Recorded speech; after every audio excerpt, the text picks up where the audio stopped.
first speakers are Shauna Mallory-Hill and Jacquie Ripat, speaking on the topic of kitchen design for aging in place. Shauna Mallory-Hill, PhD, is an associate professor at the Faculty of Architecture at the University of Manitoba. She has a Master's of Architecture from the U of M and a PhD in Architecture from the Eindhoven University of Technology. As a lead BD&C accredited professional, she has over 25 years of experience in teaching and research in building systems, universal and sustainable design, and building performance evaluation. A significant focus of her research is on how designed environments impact human health and productivity. Dr. Mallory-Hill has presented her building evaluation work around the world and is a published author in many journals and books. She has also co-authored her own book in 2012 titled Enhancing Building Performance. Shauna is also involved with One House, Many Nations projects to bring housing to First Nations communities. Jacquie is a professor in the Department of Occupational Therapy at the University of Manitoba. There she holds the inaugural research chair in Technology for Assisted Living in the College of Rehabilitation Sciences. In her research program, she uses qualitative, participatory, and mixed methods research approaches to understand how people with disabilities, emphasizing those who use assistive technology or devices, engage with their physical, socio-cultural, and attitudinal contexts. That understanding is used to create, implement, and evaluate strategies that promote life, home, and community participation. Please join me in welcoming Shauna and Jacquie to the stage.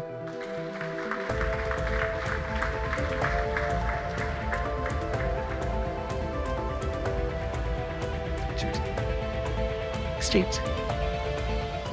So it's wonderful to be here. I'm Shauna Mallory-Hill, and this is my colleague Jacquie Ripat. I'm, as Richard mentioned, I'm from the Faculty of Architecture at University of Manitoba, and Jacquie is from the Department of Occupational Therapy in the Faculty of Rehab Sciences. I want to mention that this was a terrific opportunity, a project that we did with a lot of help from our research assistants that came from kinesiology, occupational therapy, interior design, and architecture. And these are all the 9 research assistants that were trained and participated in this research that we're going to share with you today. Because our research took place on the University of Manitoba campus, I want to acknowledge that our campuses are located on the original lands of the Anishinaabe, Nunavik, Atsinanuik, Dakota Iote, the Dene, and the national homeland of the Red River Métis. And we respect the treaties that were made on these territories, and we acknowledge the harms and mistakes of the past. And we are dedicating ourselves to moving forward in partnership in Indigenous communities in a spirit of reconciliation and collaboration. So is this a problem or is this an opportunity? 75% of Canadians are wishing to age in their current homes, but only 26% say that they can. We are looking at home modifications that are required for high utilization areas like kitchens and baths. And we need to have those so that we can age in place safely and easily. Your customers are getting older. 25%, 1 in 4 Canadians are going to be 65 or older by 2060. 1 in 4. As people age, a lot of things change, but one of the big things that change is they get shorter. Especially women, 2 to 4 centimeters shorter. That makes a difference in surface heights and the ergonomic fit between them and their environments that they're working in. So why are kitchen counters 36 inches high? Standard kitchen counters are all 36 inches high. This is because we are basing it on a person who is an average of 5'6". How many of you are 5'6"? So, congratulations, kitchens are designed to work for you. Ergonomically, we are looking for having our elbows slightly above our wrist height when we're working. As soon as we start to have something lower, we begin to bend. Hold yourself like that for a moment and think what it feels like to start working like that for a long time. Think about the opposite when the countertop is too high. Hold your arms above and higher and higher.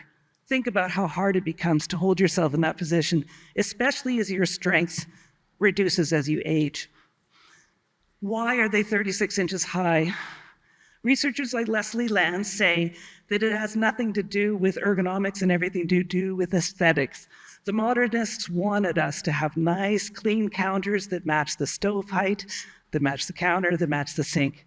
Nothing to do with ergonomics. So why should kitchen task areas have different heights? Decor has been thinking about this for years, actually, and they have developed something called the Ergo Disc. And they came to us and they were talking about how if we could just set the height of counters and surface work heights based on the height from the floor to the elbow, so we can adjust according to whatever the person needs. So they had identified zones of comfortable reach for storage items. They had identified optimal appliance zones for microwaves and ovens and cooktops. And they had identified optimal surface heights for cooking, rolling, cutting, and cleaning activities. But they hadn't validated them. They'd done it on best practice, everything they had learned from fieldwork. So they came to the University of Manitoba and they said, hey, can we validate these numbers? Can we really find out that these numbers are going to work today and for our clients as they age? So we started a study together. And this study is what we're going to be talking about today and the results of that study. We're going to talk about the scoping review we did, the research facility we built, the standardized kitchen task and the research we did with that, and the recommendations that came out of the study. So I'm going to ask Jacquie to come and talk about the scoping review. Great, thanks, Shauna. So scoping review is really an opportunity to look at the literature and what's out there. So as academics, that's where we often start. We look and see what other people have done. We want to know what kind of research is out there and what that research is saying. So this is what we did. So we started by examining, we have very specific criteria. We looked at the literature, both academic and non-academic literature, to see what was out there in terms of recommendations. And we found 906 different sources. When we narrowed that down to the ones that were really relevant and giving us information that would be useful, we came up with 30 different records. And those came from different places. We had North American representative sources, South American, Europe, and Asia as well. And from those 30 sources, we were able to identify 64 specific recommendations around different aspects of the kitchen and how it would function and what people were saying in terms of design. And they, as you can see, they covered things such as upper cabinets, base cabinets, dishwasher heights, sink positioning, worktops, cooktops, microwave and oven positioning. What we came to conclude from this scoping review was that several studies did recommend variable height surfaces, so not that consistent 36-inch that Shauna referred to, but rather some variability within surfaces. However, these range really from 27-inch height for somebody who might be seated up to 45 inches for a taller standing person. So again, the recommendations were kind of all over the place. We didn't have a lot of sense of what everybody should be doing or how to move forward. And what was really missing was what the danger or the risk might be of having improper surface heights. So is there a danger to our bodies, as Shauna was kind of alluding to when she was showing you different postures, that might be affected when we don't have proper surface heights? So this meant that we were really excited about actually doing research to prove and evaluate what ergonomic requirements for a kitchen should be in terms of task surface height. So together with Decor, we built a research lab at the Bannatyne campus at the University of Manitoba, which is part of the rehab hospital. And I'm going to tell you a little bit more about that facility. The facility was designed with help from local interior designer Brian Everton, and it was based on the dynamic space concepts of task zones that you probably have been familiar with through the Bloom lectures that Lucy gave you last year. There's 5 task zones, and in the gray we have the consumables and non-consumables in the orange here. The blue is the cleaning zone. The food preparation is the yellow, and the red cooking zone. And we were particularly interested in the task heights in that cleaning zone and the food preparation for rolling and chopping, and then in the cooking zone for those oven microwave heights and the stove top. And also what's the optimal location for the fridge, for the dishwasher, for the appliances. So the smart kitchen. So it was designed with fully adjustable upper and lower cabinets. Everything moves in the smart kitchen. It has adjustable appliance heights. All of this was designed with product designer, industrial designer, Sam Scott, who's in our audience today. It has under cabinet and toe kick lighting. Research says that toe kick lighting is really important for balance in older adults. So this was an interesting aspect of the smart kitchen as well. All of the cabinets have accessible handles that can be opened with a closed fist or a fingertip or even a cane tip. It also has removable lower cabinets, which means the lower cabinets can be pulled out, and so wheelchair users can use the lower cabinet and get their wheelchairs underneath. And this is important because this is actually part, in addition to being a research lab, is part of the rehab hospital. So people transitioning from the hospital environment are using this facility to transition back into their home environments.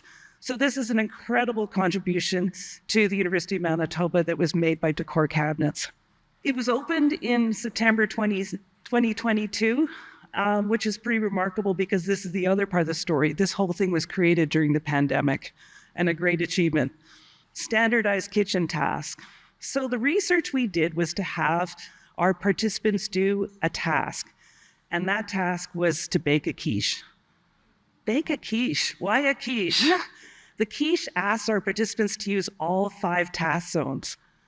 So the way that the research was developed was we have them do the task, the standardized kitchen task in their home kitchen, and then in the smart suite, which was optimized to the ErgoDisc, and then we compare the results.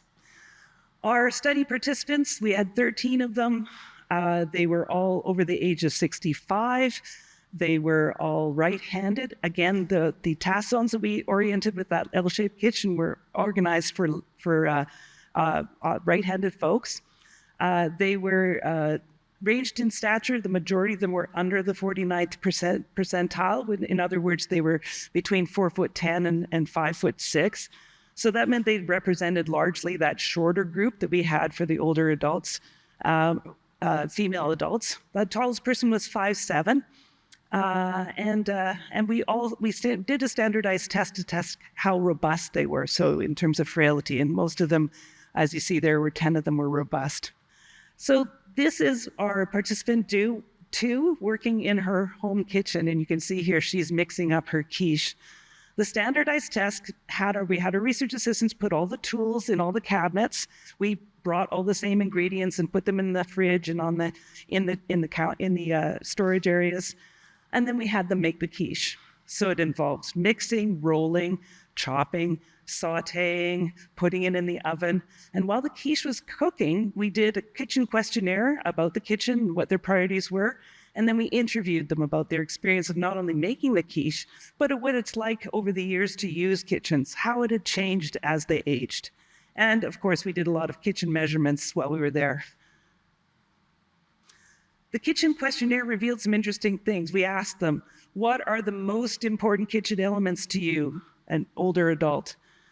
Proper worktop heights was one of the number 1 items, and kitchen size, having enough space and storage options. Other things like lighting and functionality and arrangement of task zones came up. This next slide shows a comparison of things that take the most time for these individuals and what are the most challenging. So on the left, we have items that take the most time. And what I want you to note is washing dishes. 38% of the time spent really washing dishes, and equivalently, it's something it's very challenging, 23%. But if you look on the right, there's also something called cleaning. So 53% cleaning, washing dishes. This is really hard for older adults and challenging. So an area we should be paying attention to. Gathering ingredients, 30% was really a time-consuming task, and this indicates in problems with layout, problems with storage. When we look at cooking, also something challenging, both time-consuming and challenging.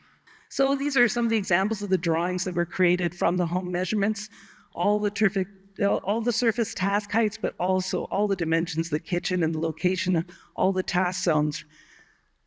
So what you can see here, now on the right-hand side, the green, Look at the consumable task zone. It's spread in this home kitchen all over the place. There's 3 different locations. In the middle, cooking is divided over 2 different locations. The washing dishes, remember that was really challenging and time-consuming. It's all in one spot, but it's tiny. Really hard to stay in one space, tiny. This is all the kitchen layouts that we looked at. There's a wide range, but mostly are L-shaped kitchens, which is the most common layout we see in Canada. We had U-shaped and galley kitchens as well. So I'm going to get Jackie to talk about what happened when we took them to the Smart Suite. Sure, thanks, Shauna. So as you will recall, we had everybody in their own kitchen creating a quiche, cooking in a quiche, and then we took them to the Smart Suite. And what we did with each person is we took measurements, so anthropometric measurements of their stature and some of their body positioning, and we adjusted the counters. As you could see that all the counters were, surface heights were adjustable, so we adjusted them to optimize based on the ergo disc and had them perform the same task. We also gave them the opportunity to adjust within that after they'd worked on the task for a little while to a comfort height. So if they wanted to go up or down, they were able to do that. So what you can see here in this video is you can see this person choosing to sit down for particular tasks. But you also maybe will note, and we'll look at that in the next slide, her posture as she's standing. This is the same person as the person you saw in her own home kitchen. You also note that she has an assistive device. She's using a cane for mobility, and how she's using she's propping it up against the surface as well. So kind of thinking about that as a potential trip hazard or accessibility issue. So this very busy slide just shows an example of the tool that we use to look at risk. It's called the Rapid Upper Limb Assessment Tool. And the way we use that is we took video recordings of that entire task of creating that quiche, and we looked at particular points along the way in each of the task zones. We stopped the video, we did an analysis of the posture, the positioning, how much static behavior was happening there. So if you're having to hold in one place, how much reach was evident in that particular task. And what you end up with is a risk score at the end of doing that for each of those tasks. And the risk for that task ranges from negligible to very high risk. So what we found in terms of looking at the different zones of activity here was that the highest risk areas were the chopping or the mixing zones. So really what you're seeing in the 2 videos here, as well as the cleanup zone using the sink. So what we see is that people are really needing to adjust the heights in terms of chopping and mixing depending on the nature of what they're doing. And that when we think about using the sink, you can think about a standard sink, and whether if somebody's of shorter stature, they're really reaching into that sink, aren't they? Or if they're really tall, they're leaning forward into that sink. So those 2 zones seem to be the most critical in terms of our findings there. Our interviews came up with some interesting findings as well. So these are some of the quotes when we do interviews, qualitative interviews. We get the stories from people, we get the data from people. So I'll run through a couple of the quotes from some of the things that our participants said. We grouped our areas of findings into 4. So lifestyle, social connections, safety, and accessibility. So an example of something that somebody said that related to lifestyle was how they started to use more restaurants and less cooking at home. So as they aged, this particular woman said, and now I'll actually go to a restaurant and order food and bring it home and eat it. And I've never done that before. In terms of social connections, those things changed as people age as well. One person said, after my husband died, people kept bringing food over. So I have freezers downstairs full of food. Safety factors became more evident and more important as people aged as well. So one person shared a story of how she had fallen and broken her hip in the kitchen and how that affected her. And finally, accessibility factors were at play. You saw the person using an assistive device with the cane, so people starting to incorporate more items into their setting. But really thinking about things like lighting and how that really was an important piece of improving accessibility and access and safety within the kitchen. So these were the themes. So lifestyle that changed based on kitchen use. That could be dietary ability to drive or not drive, shopping preferences and habits that changed, social connections, whether somebody had retired, loss of a spouse or a partner, how number of people might be affected in terms of the kitchen usage. Safety factors became a higher concern and priority due to weakness, challenges with balance, and accessibility factors were highlighted as well. So things that they really thought would improve the accessibility of their own space, such as lighting, more drawers, positioning, and location. And again, as Shauna showed you, kind of the layouts of the different kitchens, thinking about the functionality. So yeah, Jackie, so should we have different height surfaces in the kitchen? Well, our study definitely says that surface height matters, especially in the cleaning and in the preparation zones in terms of reducing risk of injury.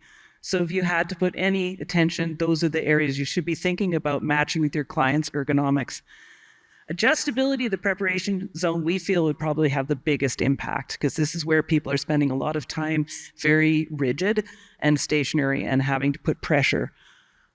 The technology to adjust heights, we're looking at a generation that doesn't want a lot of buttons and complications, so maybe something easy to use if you actually want to have something that moves up and down. But you can also provide different kinds of heights in the kitchen that are standard. You can also provide pull-out shelves or a cutting boards that are at different heights. You can provide a different workbench or a table. We were really also noticing something very strange, and it's something we didn't notice before, looking at standard kitchens. Certainly, I as a designer never thought about this, but all of our participants wanted to sit down to do tasks. Having a chair in the kitchen was very unusual for us. So it's obvious if you think about people have fatigue, they have balance issues, they really are concerned about falling. So having a chair allows them to be more stable to do tasks. What this led us to do is go back to the literature. And you know what? Multi-surface kitchen design has been around a long time. We found this advertisement for Who's Your Kitchen? It was sold by a company it's called Sellers in Newcastle, Indiana. Manufactured from the 1900s, kind of was big vogue by 1930. It was designed to be a one-stop shop. It had multi-surface heights. It was sort of a storage cabinet, but it had a flour mill. It had a coffee grinder. It had a Lazy Susan. But what did it have in the ad? It had someone seated to do kitchen tasks. We then found the Frankfurt kitchen that you might have heard. This was by Marguerite Schutlahotsky. She was an architect that was hired to do a housing project in Frankfurt on Main. She developed this kitchen design based on ergonomic studies that she did not only with talking to housewives at the time, but she also did these flow path studies to figure out how you could maximize the efficiency and minimize the steps. This is an 8 square meter kitchen, but highly, highly efficient. And one of the things Lahotsky put in her kitchen was a chair. She had a spot where you could sit in the chair and access all the surfaces to do tasks. This led us to the Cornell kitchen in the 1950s. There's a really funny video online if you want to watch about it. But one of the unique things about this was the ergonomics was used to develop this kitchen at Cornell was based on female anthropometrics, which was very unusual because up to that point, a lot of anthropometric data was all based on healthy white males. The freestanding aluminum work centers were built, so they were put together like in blocks, but they had adjustable heights and surfaces and drawers and lower cabinets. They had canted overhead cabinets so that you could get items closer to you, sliding and retractable doors so that they're not in the way as a tripping hazard, waist-high oven and refrigerator, and a sink area with optional seating. You can see it in the back here. In June of 2024, I got to go to a lecture by Tiziano Bilbao. She's a Mexican architect, and she talked about architecture as an imposition. And she, as in her slides, put this very standard open plan kitchen with all those even counter heights in there. And she said, standardization limits the idea of culture. We all work in a very multicultural environment here in North America. The way we cook and the foods we eat and how our bodies are nurtured are really important, especially as we age. So the tools and appliance and pantry items and the way the foods are prepared differ between cultures. So I challenge you not to think that the kitchen has to be a standard way or look. And of course, we're here to help you explore those options. Kitchen design strategies for helping people to age in place. We definitely would say storage is an issue. Make sure you put drawers in lower cabinets and avoid these cupboard doors getting in the way. Provide a variety of storage options. Think about those task zones. Freezer storage came up from one of our participants. Adjustability, having pull-down shelves, having pull-out shelves, seated task areas, big one for us. Accessibility, lighting, light the task zones, light the floor, easy-to-use controls, visible controls, integrated step stool. You saw Lucy bring that out last year. Easy to clean. Remember how much time and how challenging cleaning the kitchen was, cleaning the dishes was. Layout. Make sure it's familiar. Having a very complicated environment is really difficult for people as they age. Short travel distance, especially between the sink and the stove, and provide some socialization space, some entertainment space to welcome in guests to the kitchen. So in summary, this was one of the first studies that really looked at that relationship between task surfaces and risk, musculoskeletal injury, and helped us to identify some of the issues around creating optimal counter heights. We did identify that both the cleaning zone and the prep zone were the most risky in terms of the actual heights.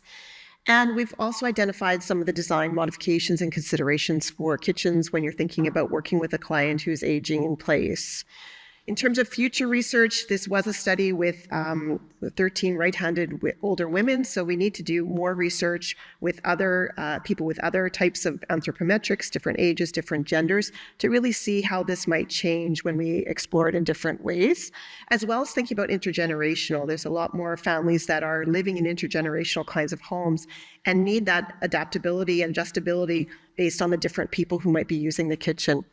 And finally, just a huge shout out to Decor for their belief in the university in wanting to conduct research, really exploring how industry and academia can work together to solve problems that really are meaningful and important to the lives of the people that we all serve. So I want to thank you very much.